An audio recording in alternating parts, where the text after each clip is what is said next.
initially I found myself probably thinking I've got to be responsible for everything. I've got to know everything. I've got to understand everything. And then you realize that actually you're not very good at any of that. You can't understand everything. You can't know everything. And in fact, there's only 24 hours in a day and you have to do other things.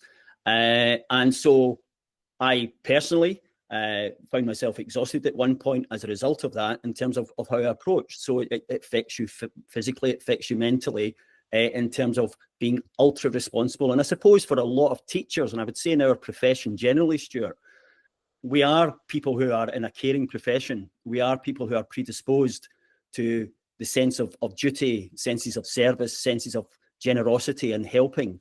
And so for a leader, when you're first dealing with everything, you kind of have those values deep in you, in your core, but actually they're not necessarily the most productive values ultimately